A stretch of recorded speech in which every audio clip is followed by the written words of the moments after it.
All right, so welcome to lecture 14, part B. In this one, we're done with the mole. Oh, so sad to say we're done with the mole, but not forever, just for a while.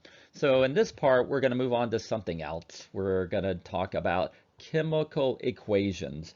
And that's going to be true in part B, which is the one you're watching, and also in our final part of this lecture, part C. So chemical equations, let's go ahead and get into that and what that's all about.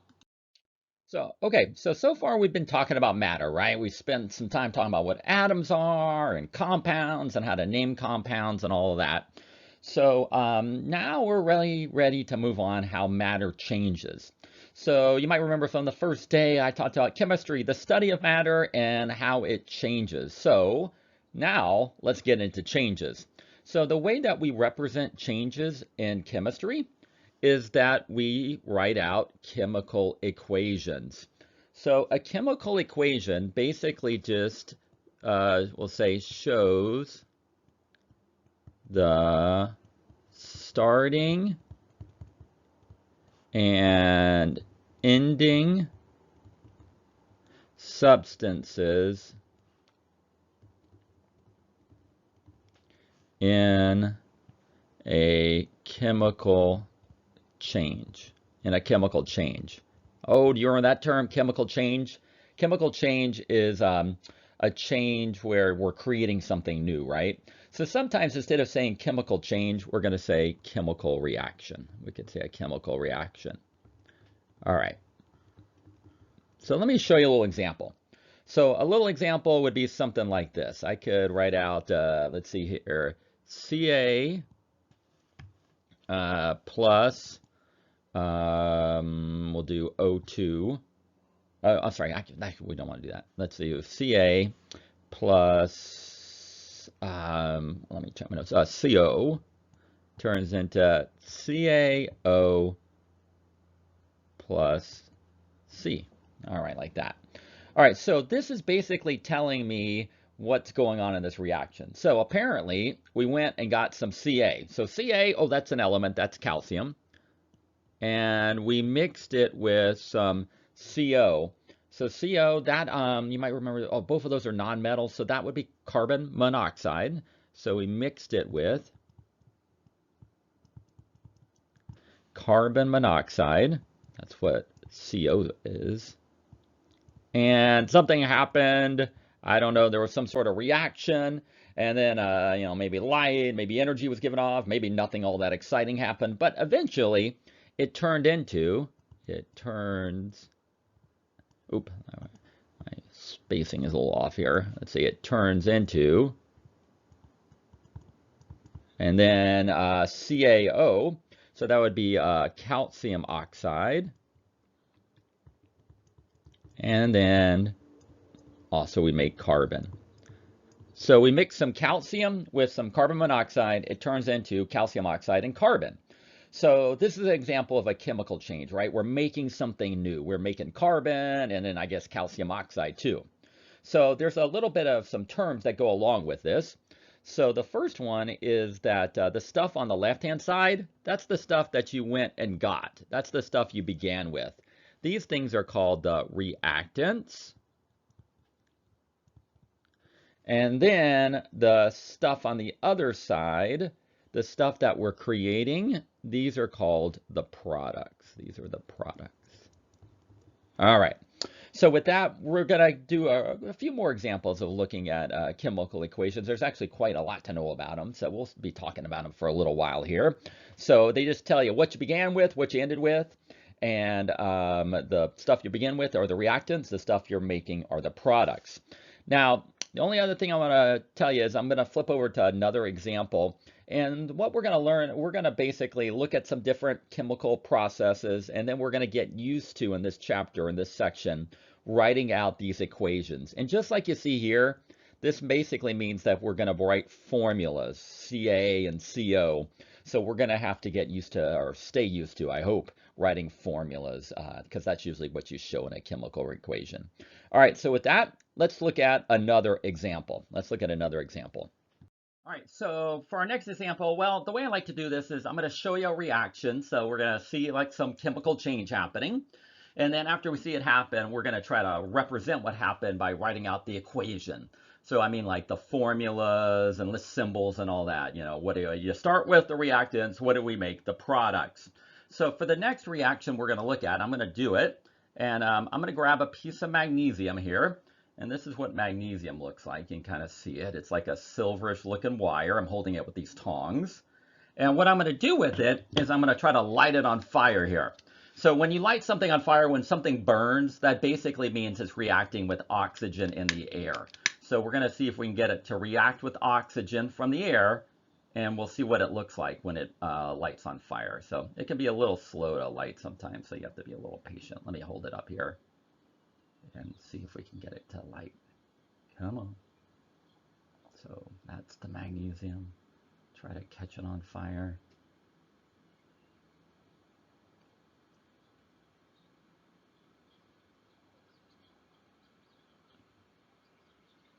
Maybe if I tilt it, I'll have a little better luck.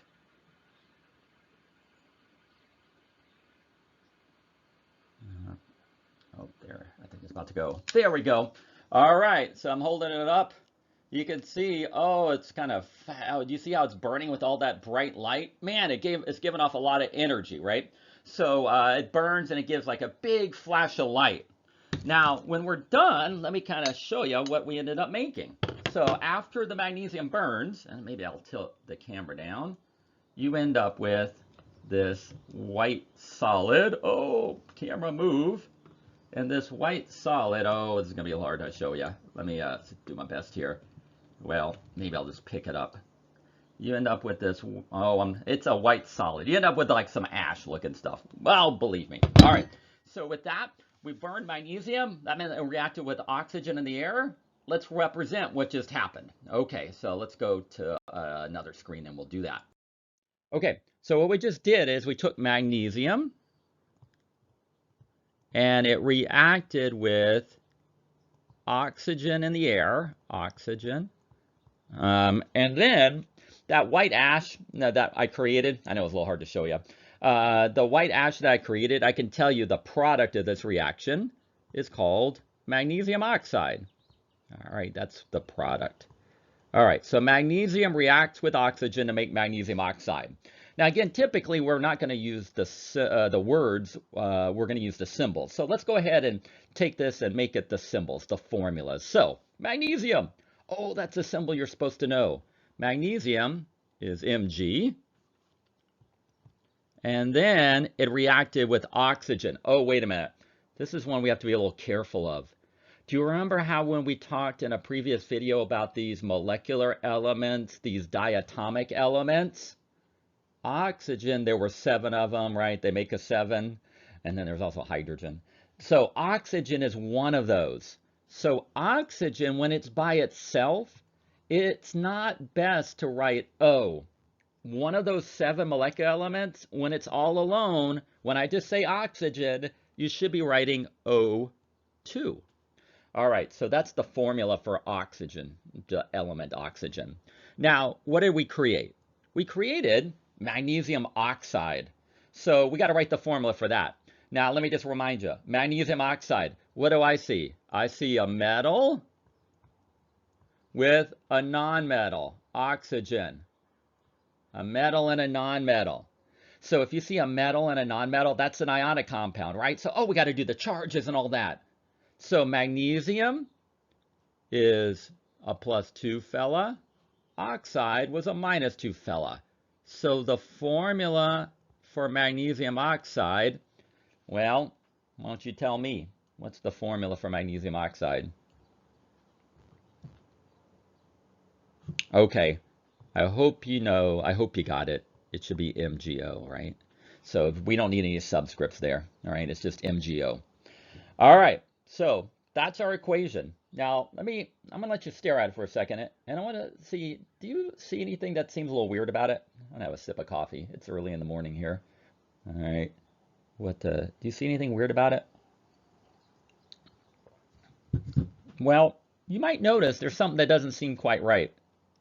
We are saying we started off with 2 oxygen atoms, but on the right-hand side, if you don't see a subscript, it's a 1. you're only showing me one oxygen atom. So what the heck happened to the other oxygen atom? Right? If you start off with 2 oxygens, you're supposed to end up with 2 oxygens. Remember this guy Dalton, 300 years ago, said you can't make or lose atoms. It looks like to me right now, I lost an atom. I'm starting off with 2 oxygens, but on the right-hand side, there's only 1. So that's not the way the world works. You can't lose atoms in a reaction. So what is this telling me? It's telling me I'm not really done, that there's something wrong with this reaction that I need to fix. And specifically what you need to fix is it's called balancing a reaction. All right, so what does that mean to balance a reaction? So to correctly write a chemical equation, it has to be balanced. What does balanced mean? It means that the number of atoms on both sides must be the same. If you start off with 2 oxygens, you've got to end up with 2 oxygens. You can't start with 2 oxygens and only end up with 1 oxygen. So the way that we balance a reaction to show what nature's really doing, how many atoms she's starting with and how many atoms she's ending with, we use coefficients. And coefficients are numbers that go in front of formulas, and they show you how many of each molecule are in a reaction. How many of each molecule are in a reaction. So this, what you're seeing at the bottom here, this is an example of a balanced reaction. This is actually burning natural gas. So if you have a gas stove in your house, or you have a gas heater in your house, natural gas is CH4 mostly. All right, so it mostly contains CH4. So when you burn it, just like when I burn magnesium, it reacts with oxygen. Now, when it reacts with oxygen, what we're getting this time is carbon dioxide and water. Those are the products. So what I really want you to focus on right now is not so much the reaction, but look at how the atoms are matching up. The black guy again is a carbon. There's one of those on the left. And on the right, there's still got to be 1 carbon. It's right here. Now, on the left, there are 4 white guys. The white guys are the hydrogens. When the reaction is over, you still have to have 4 of them. They're in these 2 molecules right here, 2 water molecules, actually. There's still 4 of them. All right, now, oxygen is the red guy. If we start off with 4 oxygens, 1, 2, 3, 4, you got to end up with 4 oxygens, 1, 2, 3, 4. So the number of atoms you begin with has to be the same as the number of atoms you end with. That is kind of what Dalton said 300 years ago. Now, the other thing that's true is that when we want to show what's really going on, the way that we keep track of atoms, or the way we make the number of atoms match up, is we use coefficients. So the coefficients, those are numbers in front of the formulas, like the 2 in front of the oxygen or the 2 in front of the water, and they show you how many of each molecule is in the reaction. So this is telling me when this reaction is over, I don't create just 1 water. I'm actually creating 2 water molecules. That's what this 2 here means. You're making 2 molecules of water. Same thing on the left-hand side. You're starting off with 2 molecules of oxygen. That's what this 2 is telling me. Now, kind of like usual, if there's no number, if there's no coefficient, it's a 1. So we're making 1 carbon dioxide, for example. All right, so we're going to keep track of our atoms because they got to match up. And what that often means is you end up with making maybe more than 1 molecule of something, or maybe using more than 1 molecule of something, like in this example. Last thing I want to tell you, because sometimes people try to do this, when you write out the formulas, or you write out the equation, and you need to balance it, when you want to balance a reaction, you cannot change the subscripts. So if the number of atoms on both sides isn't matching up, the way to solve that problem is to put in coefficients. It is not to change this 2 to make it something else. You can't do that. All right. So with that, let's get back to our reaction, the one I showed you a minute ago in the demonstration, and let's see if we can balance it. All right, let's go do that. All right, so the reaction I showed you in the movie, or I did it for you in a second ago, is this one, right? Magnesium plus oxygen turned into, well, we created magnesium oxide. So the goal when we have a reaction correct, the number of atoms on both sides have to match up. So that means we can put in coefficients. All right, now to decide where we need them, the first thing we're going to do is see like how many atoms do we currently have? And let's see what's not matching up. All right, so I'm just going to make a list of how many atoms are on the left side, how many atoms are on the right-hand side. So right now, you know, if you don't see anything, the subscript is a 1. There is 1 magnesium on the left, and then there are 2 oxygens on the left. On the right, right now, there is 1 magnesium and 1 oxygen. 1 magnesium and 1 oxygen. Now, obviously, the problem is the oxygen, right? The oxygen isn't matching up. So to get it to match up, that means we're going to have to add some coefficients. Coefficients are numbers that go in front of formulas. So I can put a number here if I need to, or here, or here. I can put it in any one of those 3 blanks. So let me just kind of show you what you're going to need to do. What you're going to need to do is you need to get more oxygens on the right-hand side. So the way you get more oxygens on the right-hand side, well, you're going to put a 2 here.